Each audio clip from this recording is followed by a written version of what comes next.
Well, I've got nothing better to do right now. Kids are asleep. I'm just kind of down here hanging out, and I think I've told this story enough times. I can probably do it without getting too emotional. But as you know, my wife was killed by a drunk driver on June 1st. And there's a number of things. We were together for 26 years of our life. We had fallen in love June of 1991. Proposed to her in secret. Nobody else knew.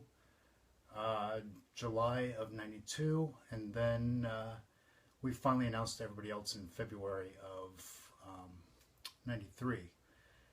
And we got married October 2nd of 93. And then we moved to the Twin Cities. We already lived here. Bought our home in Como Park in St. Paul in 96. We added on, did most of the addition ourselves in 2001, and decided to have kids after 10 years of marriage in 2003. And our firstborn was born in April 2004. And our daughter was born in 2006. And we kind of kept adding on the stuff and really doing pretty well.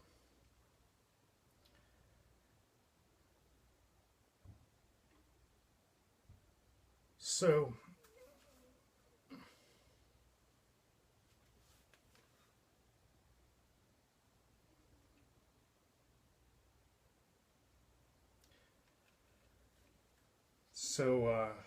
my wife was very, very good at what she did.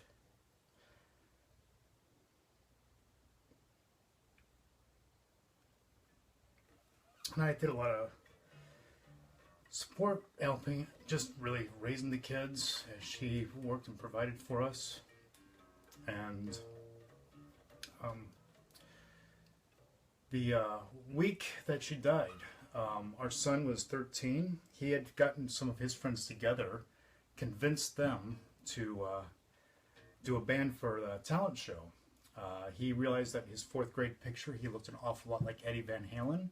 So with that in mind, he said, all right, well, I'll learn how to play jump on guitar and piano. And so he got a Les Paul, Epiphone Les Paul. It's got a set neck, so it works pretty well, for his 13th birthday.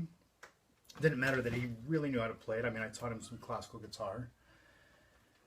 And so, I mean, finger style, he was doing pretty well. He learned the keyboard part to jump pretty much easily. I've got a Juno 106 that he taught himself that on. And then he told his friend Idris on that Tuesday before the talent show, which was June 2nd, that, oh, by the way, Idris, you're going to be singing.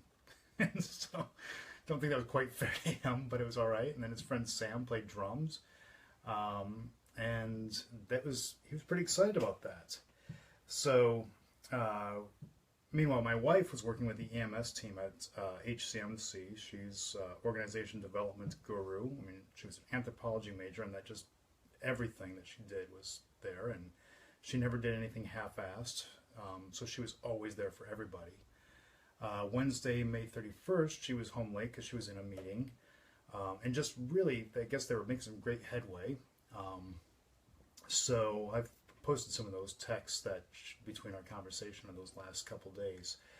A lot of our inside jokes, a lot of Simpsons references that kind of we just spoke in reference of metaphor and stuff. So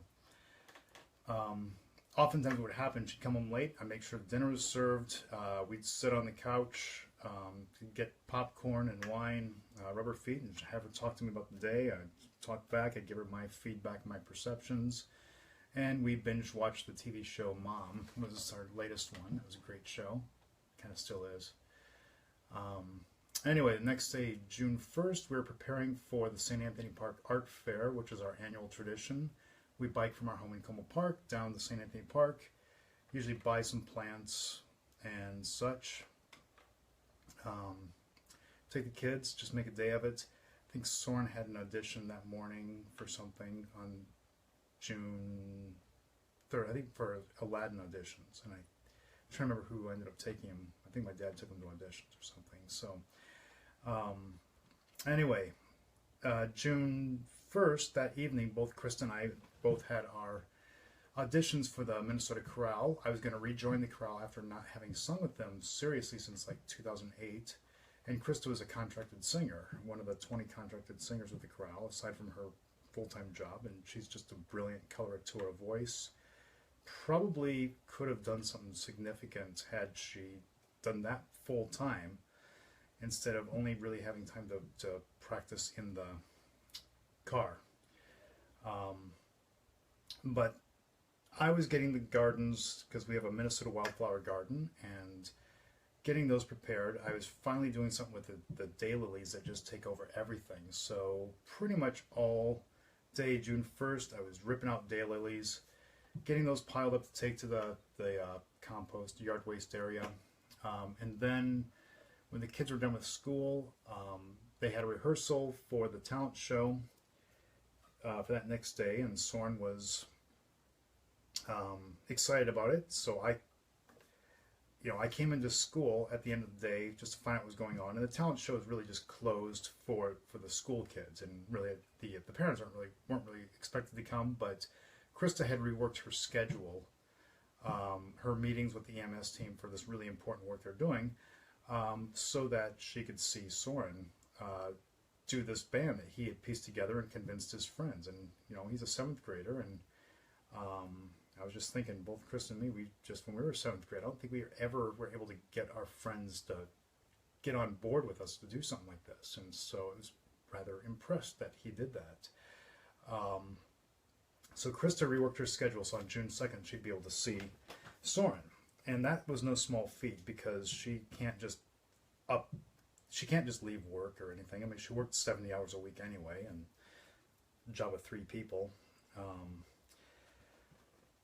But she's always there for the kids. Brigida also had a softball game that evening, Thursday. So I go from ripping out daylilies, quickly showering, going and helping Soren and his band set up and prepare for the next day in the gym at Nova. And then from there, I rushed home, made sure Brigida had food and Soren, and then Brigida and I biked down to Como, where her game was being played, because the game started at, I think, 6:30 that evening. Krista, meanwhile, she had a voice lesson with Harriet McCleary, just phenomenal teacher, vocal coach. Has been her therapist for like the last 20 years, basically. And so she had her lesson with Harriet at 6, and then she was going to go right to her chorale audition at the Hennepin United Methodist Church at 7:10, I think was her scheduled time, and she was doing a Bach piece from St. John's Passion, Flow My Tears, and I forget what it is now. It's a pretty tough piece. It's Bach, of course. So but then she was going to get done so that I could leave. She'd show up to the game. I could leave and warm up for my chorale audition at 9 o'clock that night. But I also knew Krista was working late with all this EMS stuff, and so that didn't really dawn on me at all. So Brigida and I biked down to Como. I see her warm up. I take a picture of Brigida throwing a softball sometime after 6. And I was just thinking, well, Krista needs to show her, because Krista used to coach softball and played it, and said, I just don't want you to tear out your rotator cuff. And so that'll be a good thing for Krista to help fix. And because Brigida's already a great swimmer, just like her mom. And so just natural athletes, both of them. And but anyway, the game, I actually ended up biking home because I wanted to get my stuff ready, and then I just knew that Chris was going to be there to pick up Brigida, so I didn't even bother texting at that point. But then after, it was getting close to 8, and I was going to make my way out to the audition so I could warm up and just really be in a good frame of mind. And I drove by the game, and Krista still wasn't there. The game was over. It was about 8 o'clock, and I had to go. And I said, well, I'm not sure where your mom is, but Brigitte wanted to bike home, so I just told her she could bike with a friend, and then just have to text me every time. So Brigitte is keeping me updates. I get to the audition place, trying to find a place in. I'm texting Krista to say, was there another way in, because the doors were locked and I couldn't find my way in. But I didn't get a response.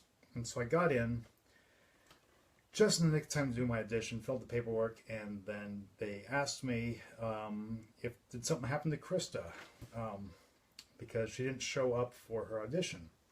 And I thought, all right, that's really weird, because she's a contracted singer. She's also on the board. And when you audition for the chorale, you just don't miss. And so we thought, well, maybe she called Barb and the chorale manager and left messages there, and it just hadn't gotten to us. So thought that. I went in with Kathy and did my audition. Did something from the coffee cantata that Susan Truck was helping me work on. Another great vocal coach, by the way.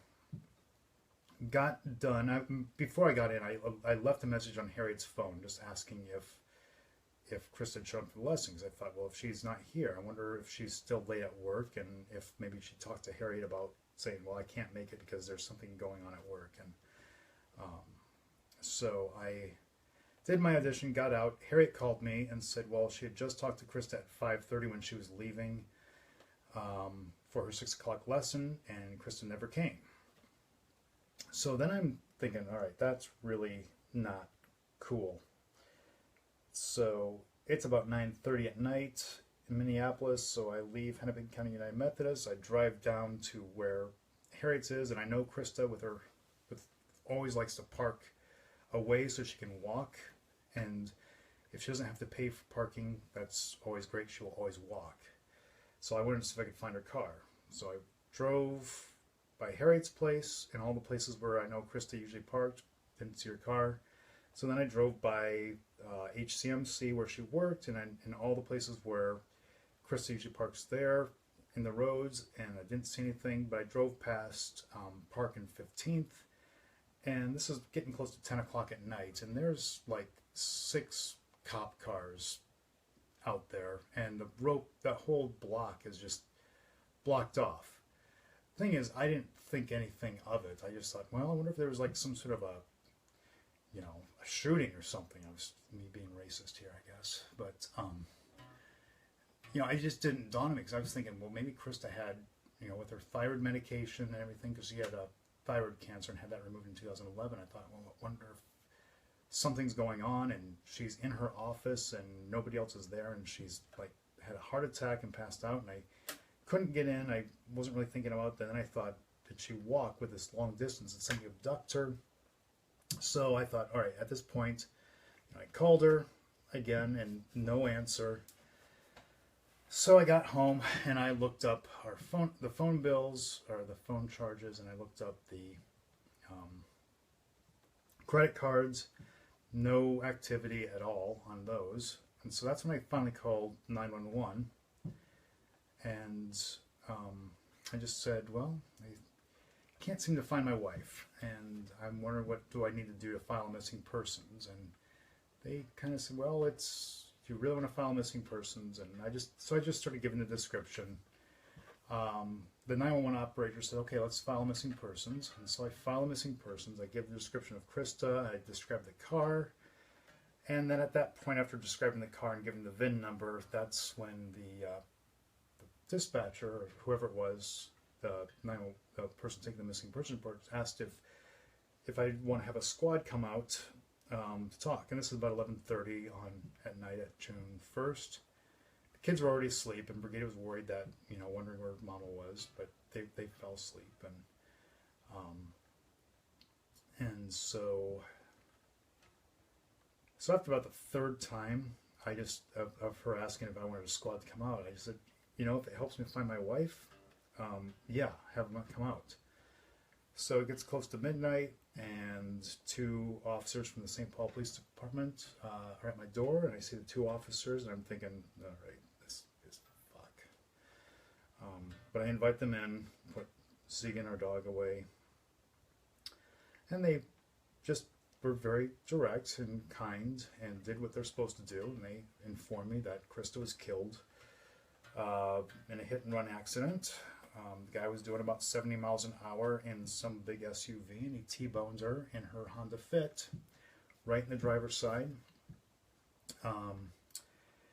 Didn't know it was coming, and happened just before 6 o'clock, so just before her voice lesson. You know, I later found out, you know, when we visited the car, I didn't actually go see the car, but my brother-in-law and sister and cousin Cynthia and they all, and Chuck, my father-in-law, they all went and saw the car and got the stuff out for me.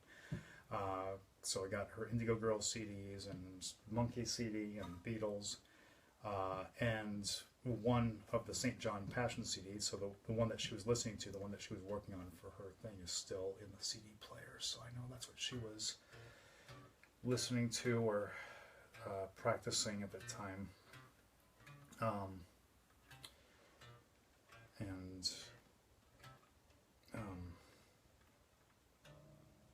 Yeah, the thing is, she fought her whole life against stupidity, and it's stupidity that killed her. Just weak-minded stupidity. You know, some other people have said, oh, this guy what's his immigration status? And I said, well, fuck you. That doesn't matter, you know? There's enough stupid people in the United States, and it's not the judge that released this guy on parole that killed him. You know, don't blame the judge. That's not going to bring him back, you know? It's not going to bring her back. It's this guy who made a stupid decision and killed my wife and fled the scene and then tried to make some bullshit about being part of Sereno's 13, whatever that fuck is. You know, like some sort of gang, you know? I don't care. It's not going to bring her back. They're just all weak anyway. So, that's about the most emotion you're going to see on that part for me, right now anyway. Thing is, the best thing that person can do is admit, fess up, admit they made a mistake, and then turn their life around. And that's really the best outcome at this point. But he did take away my wife and my mother of my two children, who are 11 and 13. That night, I didn't sleep. I was kind of walking around the house for about 2 hours, and the cops said that they'll stay with me as long as as long as I wanted them there. I says, well, no, there's nothing you guys can do. I'm just gonna stand around and try to figure my next move.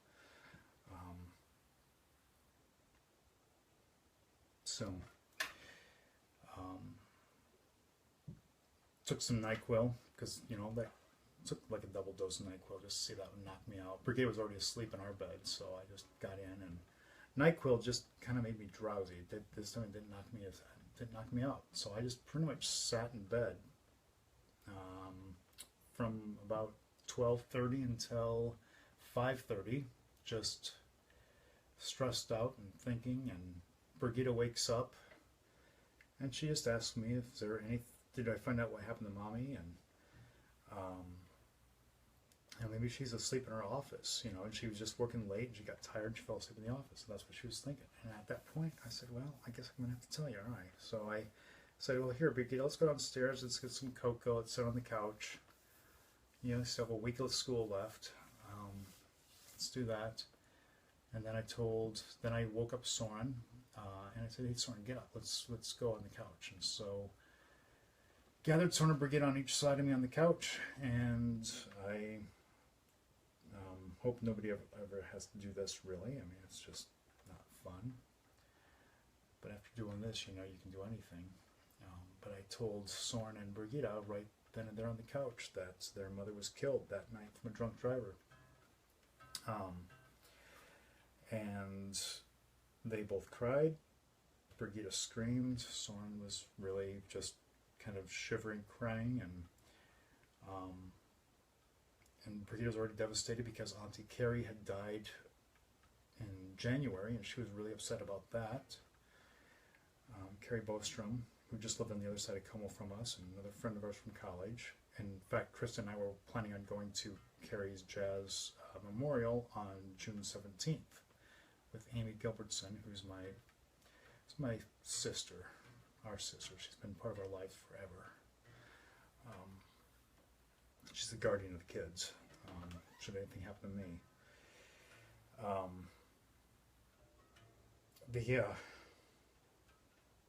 But then Brigida went out to the driveway where Krista always parks her car. By the way, Krista replaced her old Volkswagen Golf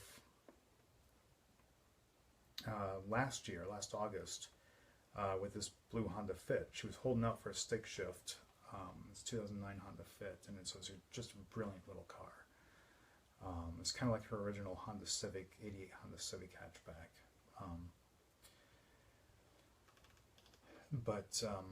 Anyway, so I told them, Brigida goes out in the parking lot and just kind of curls up to where Krista parked her car. She was upset because she didn't get off the couch and hug Mama before she went off to work. I was sad about that, but it's not fun. Then I'm still calling because I'm talking to the organ donor place, and I'm talking to the cops, and I'm talking to all these different things. I'm making phone calls. I called Chuck, of course. That's the other thing you don't want to tell, is your father-in-law that his daughter was killed. And then telling Amy, because we're just really devastated first because of Carrie's dying, and then now this just was stupid. So those were like the 3 phone calls I just dreaded. I mean, most of the other phone calls were pretty easy, but, well, easy relatively. But those are the hard ones.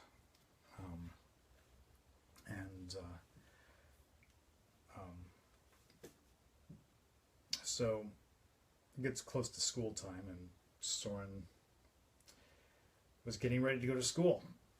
And I was thinking, Soren, I don't think this is going to be good for you. I'm not prepared to take you to school. I don't think it's good for you. I just don't think this is what we should do. And he says no. And by this time, I had talked to Teresa, a good friend of mine, who's also a therapist, and she had said, well, everybody grieves differently, and you have to remember that you have a different relationship with Krista than your children do. And Soren was saying that he wants to be strong for Mama, and Brigida had already consoled me and saying that, okay, we're sad now, but we're going to be great, and we're going to do what Mama wants us to do. We can still live the life that Mama wants us to live. We'll just do it without her. And that's my 11-year-old daughter who said that to me. Because that's actually kind of what Krista said to her when Carrie died.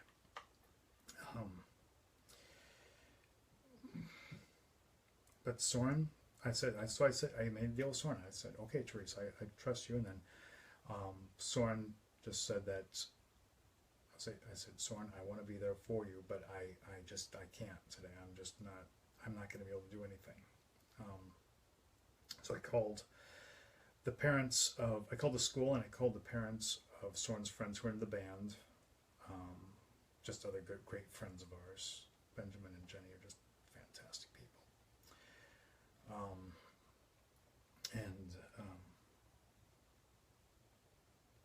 So Soren then showered, made his breakfast, scrambled eggs and everything. I taught the kids how to cook on their own, so to be self-sufficient. So